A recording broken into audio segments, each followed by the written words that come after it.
नाज़रीन अज असी गल करांगे पिंडां थावां दी रहतल के हवाले नाल कि साडे पिंडां थावां दे विच साडे जिहड़े मेहनतकश तबका है, साडे जिहड़ा मजदूर तबका है, साडा जिहड़ा किसान तबका है, जमींदार तबका है, वो किस तरह जिहड़ा है वो अपनी जिंदगी जिहड़ी है वो गुजार रहे हैं। तो साडे एक पंजाबी दे बड़े वड्डे शायर हैं अहमद जफर होरां, उन्होंने एक अमन दे उनवान नाल एक नज़म जिहड़ी है लिखी है जिंदे विच पिंड दी रहतल बहतल के हवाले दे नाल उन्होंने चानन पाया है। वो दसदे ने भी साडे पिंडां दे वसनीक जिहड़े हैं वो अपनी जिंदगी किस तरह गुजारदे हैं ते हसदे खेडदे होए उन्हां दी जिंदगी गुजर जाती है। पिंडां थावां दियां मर्दां औरतां बच्चे बुढ़े सारे मिल के जिहड़े हैं वो कमकार तो जदों फारग हो जाते हैं, वेले हो जाते हैं, मझां दे दुध चो लैंदे हैं, कमकार तो टुटे हुए थके हुए उठे हुए जो वापस आते हैं तो फिर वो घर दे विच बैठ के किस तरह जिहड़ा है वो अपनी गपशप लाते हैं तो एक दूजे के नाल प्यार मुहब्बत के जिहड़े चर्चे हैं वो करते हैं। तो अमन नज़म दे विच उन्होंने लिखा है कि रंग रंगीले चरखे गुकण, रंग रंगीले चरखे गुकण ते थां थां गुगी बोले, जिंदड़ी पहलां पांदी जावे फट पुराने मोले, ते जिंदड़ी पहलां पांदी जावे ते फट पुराने मोले। तो इस नज़म दे विच जिहड़े शायर हैं अहमद जफर वो ये दसदे हैं कि पिंडां विच कुड़ियां जिहड़ियां हैं, पिंडां दियां जिहड़ियां मुटियारां हैं, बच्चियां जिहड़ियां हैं, साडियां जिहड़ियां पिंडां थावां दियां इज्जतां हैं, वो बच्चियां जिहड़ियां हैं वो रल मिल के बह के जदों चरखा चलांदियां ते एक दूजे दे नाल मुकाबले दे नाल जिद्दम जिद्दी वो बड़ा जोश और जज्बे के नाल जिहड़ा है वो सूतर कतदियां ने। हुण तो चरखा मेरा ख्याल उंज ही खत्म हो गया है कि बहुत पहले लोगों को होंदे सी, हुण ऐसे सूरत हाल नहीं रही है। तो हुण तो बड़ियां बड़ियां फैक्ट्रियां लग गई हैं ऐसे कम्मां कारां तो जिहड़ा है जी हुण चरखे कत्तन की बजाय हुण तो मोबाइल फोन आ गए हैं। तो मोबाइल फोन जिहड़ा है वो पिंडां दीयां बुढ़ियां जिहड़ियां छोरियां जिहड़ियां वो ज़्यादा इस्तेमाल करदियां। अगे पिंडां दीयां बुढ़ियां जिहड़ियां वो जुआं कढ लैंदियां सन बह के आदियां छोरियां छारियां दियां, हुण वो भी उन्होंने टाइम नहीं लगता, हुण वो टाइम भी वो मोबाइल से देंदियां हैं। बहरहाल हाले भी किते किते एरियाज ऐसे हैं जिन्हां दे विच ऐसे सिस्टम जिहड़े हैं वो चल रहे हैं। तो उच्चियां लम्मियां बांकियां नारां, उच्चियां लम्मियां बांकियां नारां ते गीत खुशी दे गावन ते फुल्लां वांगों खिड़ खिड़ हसण ते हसण ते शर्मावन। तो इस शेर दे विच भी जिहड़ा है अहमद जफर होरी जिहड़े हैं वो दसदे हैं भी पिंडां दियां जिहड़ियां नौजवान ते शेख ते शौक ते अल्लड़ उच्चियां लम्मियां कुड़ियां जिहड़ियां ने वो आपस दे विच एक दूजे नाल छेड़छाड़ करके फुल्लां वांगों हसदियां ने ते हस के एक दूजे नाल वो छेड़खानियां करदियां ते अपना वक्त जिहड़ियां वो बितांदियां। अगे वो लिखते हैं कि सावियां पीलियां चुनियां लैके फसलां वोटियां बनियां, सावियां पीलियां चुनियां लैके फसलां वोटियां बनियां, बेरी बेरी नूर लिशकदा जिवें हीर दियां कनियां। तो साडा चूँकि पंजाब जिहड़ा है वो ज़रात वाला इलाका है और ज़रात साडा ओढ़ना बिछोना है, हर किस्म दियां फसलां जिहड़ियां ने वो साडे पंजाब दे विच जिहड़ियां ने वो पैदा हुंदियां ने। तुसीं देख लो कि नीलियां पीलियां सावियां सबज हरियाली हर तरफ, कणकां साड़ियां बड़ियां लिशक रहीआं ने, सबज उन्होंने हरियाली दियां चादरां ताणियां होईआं अपने उत्तर लईआं होईआं। इस तरह सरसों के खेत भी देख लो तो सरसों के खेतों के विच खट्टे फुल जिहड़े हैं वो एक अपना ही मज़ा पेश कर रहे होंगे, बड़ी भीनी भीनी खुशबू आती, दिलो दिमाग जिहड़ा है वो मुअत्तर हो जाता है, दिल करता है भी उत्थे ही बंदा बैठा रहे, उत्थे ही रात भी सौ जाए मंजी डाह के। तो लेकिन कम्मां कारां दे हवाले नाल फिर मजबूरियां भी होंदियां इन्हां ने।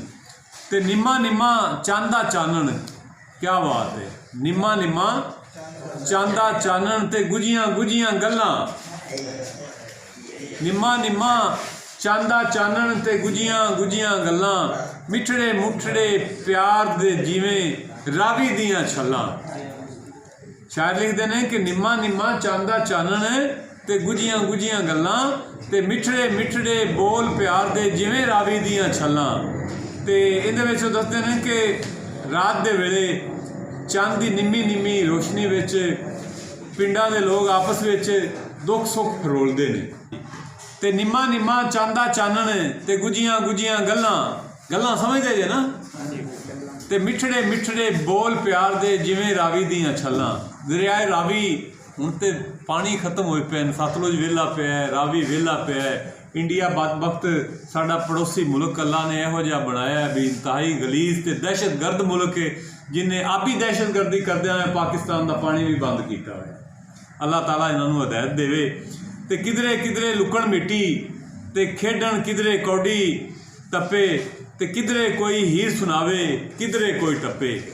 ਤੇ ਨਾਜ਼ਰੀਨ, ਤੁਹਾਨੂੰ ਪਤਾ ਹੀ ਹੈ ਕਿ ਪਿੰਡਾਂ ਥਾਵਾਂ ਦੇ ਲੋਕ ਜਿਹੜੇ ਹਨ ਉਹ ਜਿਸ ਵਕਤ ਕੰਮਾਂ ਕਾਰਾਂ ਤੋਂ ਥੱਕੇ ਉੱਟੇ ਹੋਏ ਹੁੰਦੇ ਨੇ ਤੇ ਉਹ ਰਾਤਾਂ ਦੇ ਵਿੱਚ ਬੈਠ ਕੇ ਇੱਕ ਦੂਜੇ ਦੇ ਨਾਲ ਮਿੱਠੀਆਂ ਮਿੱਠੀਆਂ ਗੱਲਾਂ ਕਰਦੇ ਨੇ, ਪਿਆਰ ਭਰੀਆਂ ਗੱਲਾਂ ਕਰਦੇ ਨੇ।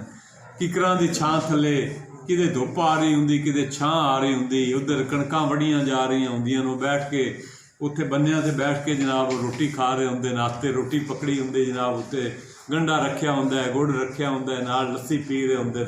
ਕਿਆ ਮਜ਼ਾ ਹੁੰਦਾ ਅਤੇ ਠੰਡੀਆਂ ਠੰਡੀਆਂ ਛਾਵਾਂ ਦਾ। ਇਹ ਹੁਣ ਗੱਲਾਂ ਐਵੇਂ ਖਾਬ ਜਿਹੀਆਂ ਹੀ ਲੱਗਦੀਆਂ, ਲੋਕ ਕੋਸ਼ਿਸ਼ ਕਰਦੇ ਹਨ ਲੇਕਿਨ ਇਹ ਵਕਤ ਜਿਹੜਾ ਹੈ ਨਾ ਜੀ ਦੁਬਾਰਾ ਵਾਪਸ ਨਹੀਂ ਆ ਸਕਦਾ। ਤੇ ਪਿੰਡਾਂ ਦੇ ਲੋਕ ਤੇ ਬਾਲ ਜਿਹੜੇ ਨਿੱਕੇ ਨਿੱਕੇ ਨੇ ਉਹਨਾਂ ਨੂੰ ਲੁਕਣ ਮਿੱਟੀ ਜਿਹੜੀ ਹੈ ਉਹ ਖੇਡਣ ਦਾ ਬੜਾ ਸ਼ੌਕ ਹੁੰਦਾ ਹੈ। ਇੱਕ ਦੂਜੇ ਦੇ ਨਾਲ ਜਿਹੜਾ ਹੈ ਉਹ ਪਿਆਰ ਵੰਡਦੇ ਨੇ ਤੇ ਰਾਤ ਗਏ ਤਿੱਕਣ ਜਿਹੜਾ ਹੈ ਨਾ ਜੀ ਮਤਲਬ ਕੋਈ ਫਿਕਰ ਫਾਕਾ ਹੀ ਨਹੀਂ ਹੁੰਦਾ ਵੀ ਘਰ ਵੀ ਜਾਣਾ। ਜਿਸਲੇ ਖੇਡਣ ਲੱਗ ਜਾਣ ਤੇ ਖੇਡਦੇ ਹੀ ਰਹਿ ਜਾਂਦੇ ਨੇ। ਕਿਤੇ ਵਾਂਝੂ ਖੇਡਿਆ ਜਾ ਰਿਹਾ, ਕਿਤੇ ਲੁਕਣ ਮਿੱਟੀ ਖੇਡੀ ਜਾ ਰਹੀ, ਕਿਤੇ ਤਾਸ਼ ਖੇਡ ਰਹੇ ਨੇ, ਕਿਧਰੇ ਕੋਈ ਮੋਬਾਈਲ ਚਲਾਈ ਜਾਂਦਾ ਹੈ, ਕਿਧਰੇ ਹੁੱਕੇ ਦਾ ਦੌਰ ਚੱਲ ਰਿਹਾ, ਨਾਲ ਚਾਹ ਚੱਲ ਰਹੀ ਹੈ, ਕਿਤੇ ਕੋਈ ਚਰਸ ਦੇ ਸੂਟੇ ਲਾ ਰਹੇ ਹੁੰਦੇ ਨੇ। ਹੁੱਕਾ ਹੁਕਮ ਖੁਦਾ ਦਾ ਕਹਿੰਦੇ ਨੇ ਤੇ ਹੁੱਕਾ ਵੀ ਪੀ ਰਹੇ ਹੁੰਦੇ ਨੇ। ਪਿੰਡਾਂ ਦੇ ਲੋਕ ਕਹਿੰਦੇ ਜੀ ਹੁੱਕਾ ਨਾ ਪੀਵੇ ਤਾਂ ਸਾਡੀ ਰੋਟੀ ਨਹੀਂ ਹਜ਼ਮ ਹੁੰਦੀ। ਲੇਕਿਨ ਇਹ ਵੀ ਬਾਤ ਜਿਹੜੀ ਹੈ ਉਹਨਾਂ ਦੀ ਠੀਕ ਹੀ ਹੋਵੇਗੀ। ਤੇ ਪਿੰਡ ਦੀਆਂ ਖੇਡਾਂ ਜਿਹੜੀਆਂ ਨੇ, ਕਬੱਡੀ ਜਿਹੜੀ ਹੈ ਉਹ ਖੇਡੀ ਜਾਂਦੀ ਹੈ, ਵੀਣੀ ਫੜਨ ਦੇ ਮੁਕਾਬਲੇ ਹੁੰਦੇ ਇਹਨਾਂ ਨੇ, ਮੇਲੇ ਠੇਲੇ ਹੁੰਦੇ ਇਹਨਾਂ ਨੇ ਤੇ ਬੜੇ ਮਜ਼ੇ ਹੁੰਦੇ ਨੇ। ਤੇ ਵਾਰੇ ਵਾਰੇ ਬੁੱਢੇ ਨੱਡੇ ਤੇ ਰਲ ਮਿਲ ਬਹਿੰਦੇ ਤੇ ਇੱਕ ਦੂਜੇ ਦੇ ਦਿਲ ਦੀ ਸੁਣਦੇ, ਇੱਕ ਦੂਜੇ ਨੂੰ ਕਹਿੰਦੇ।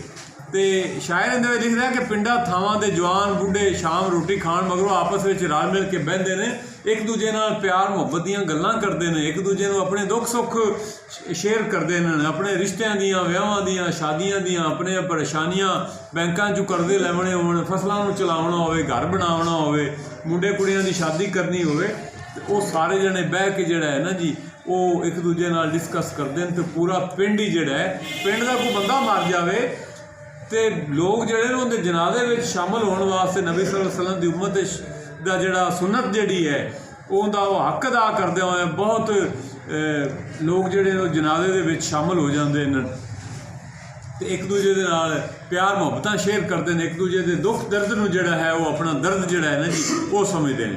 ਤੇ ਉਜੜ ਚਾਰਨ ਫਸਲਾਂ ਤੇ ਵੱਢਣ ਗਾਵਾਂ ਮੱਝਾਂ ਚੋਵਣ, ਰਾਤ ਪਵੇ ਤੇ ਥੱਕੇ ਟੁੱਟੇ ਮਿੱਠੀ ਨੀਂਦਰ ਸੌਣ। ਇਹਦੇ ਵਿੱਚ ਸ਼ਾਇਰ ਦੱਸਦਾ ਹੈ ਬਈ ਪਿੰਡ ਦੇ ਵਸਨੀਕ ਜਦੋਂ ਉਜੜ ਚਾਰਨ ਵਿੱਚ ਹੁੰਦੀ ਹੈ ਤੇ ਦਿਲਚਸਪੀ ਲੈਂਦੇ ਨੇ। ਜਦੋਂ ਫਸਲਾਂ ਉਜੜ ਜਾਂਦੀਆਂ ਨੇ, ਖੇਤ ਉਜੜ ਜਾਂਦੇ ਨੇ, ਉਹਨਾਂ ਦੇ ਵਿੱਚ ਆਪਣੀਆਂ ਭੇਡਾਂ, ਬੱਕਰੀਆਂ, ਗਾਵਾਂ, ਮੱਝਾਂ ਛੱਡ ਦਿੰਦੇ ਨੇ ਤੇ ਉਹਨਾਂ ਨਾਲ ਉਹ ਆਪਣਾ ਵਕਤ ਬਿਤਾਉਂਦੇ ਨੇ। ਫਿਰ ਜਿਸ ਵੇਲੇ ਉਹ ਸ਼ਾਮ ਟਾਈਮ ਆਪਣੀਆਂ ਮੱਝਾਂ ਨੂੰ ਚੋਂਦੇ ਨੇ, ਗਾਵਾਂ ਨੂੰ ਚੋਂਦੇ ਨੇ ਤੇ ਥੱਕੇ ਹੋਏ, ਟੁੱਟੇ ਹੋਏ, ਹੁੱਟੇ ਹੋਏ ਜਿਸਲੇ ਉਹ ਜਨਾਬ ਮੰਜੀ 'ਤੇ ਆ ਸੌਂਦੇ ਨੇ, ਸਰਾਣਾ ਬਾਂਹ ਨੂੰ ਆਪਣਾ ਸਰਾਣਾ ਬਣਾ ਕੇ ਇੰਝ ਸੌਂ ਜਾਂਦੇ ਨੇ ਤੇ ਉੱਥੇ ਉਹਨਾਂ ਦਾ ਕੋਈ ਮਜ਼ਾ ਜਿਹੜਾ ਹੈ ਉਹ ਦੁਬਾਲਾ ਆ ਜਾਂਦਾ ਤੇ ਉਹਨਾਂ ਨੂੰ ਮਿੱਠੀ ਨੀਂਦਰ ਆ ਜਾਂਦੀ ਹੈ, ਕਿਉਂਕਿ ਉਹਨਾਂ ਨੂੰ ਕੋਈ ਫਿਕਰ ਫਾਕਾ ਨਹੀਂ ਹੁੰਦਾ। ਤੇ ਅੱਜ ਦੇ ਜਿਹੜੇ ਲੋਕ ਹਨ ਉਹ ਸਕੂਨ ਜਿਹੜਾ ਹੈ, ਦੌਲਤਮੰਦ ਜ਼ਿਆਦਾ ਲੋਕ ਜਿਹੜੇ ਹਨ ਉਹ ਸਕੂਨ ਲੱਭਣ ਦੀ ਖਾਤਰ ਜਿਹੜਾ ਹੈ ਉਹ ਰਿਲੈਕਸ ਦੀਆਂ ਗੋਲੀਆਂ ਖਾਂਦੇ ਨੇ, ਨੀਂਦ ਦੀਆਂ ਗੋਲੀਆਂ ਖਾ ਕੇ ਤੋਂ ਸੌਂ ਜਾਂਦੇ ਨੇ ਤੇ ਨੀਂਦ ਉਹਨਾਂ ਨੂੰ ਫਿਰ ਵੀ ਨਹੀਂ ਆਉਂਦੀ। ਤੇ ਦੂਰ ਦਿਲਦਰ ਜਗਦੇ ਹੋਣ ਤੇ ਦੂਰ ਬਲਾਈ ਨਸਣ, ਅਮਨ ਦੇ ਮਿੱਠੇ ਸਾਏ ਹੇਠਾਂ ਜੁਗ ਜੁਗ ਲੋਕੀ ਵਸਣ। ਤੇ ਸ਼ਾਇਰ ਇਸ ਸ਼ੇਰ ਵਿੱਚ ਆਪਣੇ ਵਸਨੀਕਾਂ ਲਈ ਇਹ ਦੁਆ ਕਰਦਾ ਹੈ ਕਿ ਅੱਲਾਹ ਤਾਲਾ ਜਿਹੜਾ ਹੈ ਉਹ ਕਰਮ ਕਰੇ ਮੇਰੇ ਵਤਨ ਦੇ ਵਸਨੀਕਾਂ 'ਤੇ, ਮੇਰੇ ਪਿੰਡ ਦੇ ਲੋਕਾਂ 'ਤੇ, ਮੇਰੇ ਪਿੰਡ ਦੇ ਵਸਣ ਵਾਲੇ ਸ਼ਹਜ਼ਾਦਿਆਂ 'ਤੇ, ਨੌਜਵਾਨਾਂ 'ਤੇ, ਵੱਡਿਆਂ 'ਤੇ, ਬਾਲਾਂ 'ਤੇ, ਨਿੱਕਿਆਂ 'ਤੇ, ਕਿ ਅੱਲਾਹ ਤਾਲਾ ਉਹਨਾਂ ਦੀਆਂ ਮੁਸੀਬਤਾਂ ਜਿਹੜੀਆਂ ਉਹ ਦੂਰ ਕਰੇ ਤੇ ਸੁੱਖ ਨਾਲ ਮਿੱਠੇ ਜਿਹੜਾ ਹੈ ਉਹ ਉੱਥੇ ਉਹ ਰਵਣ ਬਵਣ ਤੇ ਅਮਨ ਸਕੂਨ ਦਾ ਜਿਹੜਾ ਹੈ ਉਹ ਮੈਸੇਜ ਜਿਹੜਾ ਹੈ ਉਹ ਕਨਵੇ ਕਰਦਾ ਹੈ। ਤੇ ਸ਼ਾਇਰ ਜ਼ਫਰ ਉਰੀ ਜਿਹੜਾ ਹੈ ਉਹਨਾਂ ਨੇ ਪਿੰਡ ਦੀ ਇਸ ਸ਼ਾਇਰੀ ਦੇ ਉੱਤੇ ਪਿੰਡ ਦੀ ਇਸ ਬਾਰੇ ਤੇ ਅਮਨ ਤੇ ਉਹਨਾਂ ਨੇ ਜਿਹੜੀ ਨਜ਼ਲ ਲਿਖੀ ਹੈ ਉਹ ਬਿਲਕੁਲ ਹਕੀਕੀ ਮਾਅਨਿਆਂ ਦੇ ਵਿੱਚ ਉਹਨਾਂ ਨੇ ਬਿਲਕੁਲ ਸਹੀ ਕਾਸੀ ਜਿਹੜੀ ਹੈ ਉਹ ਕੀਤੀ ਹੈ। ਤੇ ਸਾਡੀ ਦੁਆ ਹੈ ਕਿ ਅੱਲਾਹ ਤਾਲਾ ਸਾਡੇ ਪਿੰਡ ਦੇ ਵਿੱਚ ਜਿਹੜੇ ਵਸਣ ਵਾਲੇ ਨੇ, ਜਿਹੜੇ ਸ਼ਹਿਰਾਂ ਵਿੱਚ ਰਹਿਣ ਵਾਲੇ ਨੇ, ਜਿਹੜੇ ਕਾਰਖਾਨਿਆਂ 'ਚ ਕੰਮ ਕਰ ਰਹੇ ਨੇ, ਹਸਪਤਾਲਾਂ ਵਿੱਚ ਕੰਮ ਕਰ ਰਹੇ ਨੇ ਔਰ ਇਨਸਾਨੀਅਤ ਦੀ ਖਿਦਮਤ ਦਾ ਜਿਹੜਾ ਕੰਮ ਕਰ ਰਹੇ ਨੇ, ਅੱਲਾਹ ਤਾਲਾ ਉਹਨਾਂ ਨੂੰ ਆਪਣੇ ਹਿਫਜ਼ व ਅਮਾਨ 'ਚ ਰੱਖੇ। ਬਹੁਤ ਸ਼ੁਕਰੀਆ, ਥੈਂਕ ਯੂ।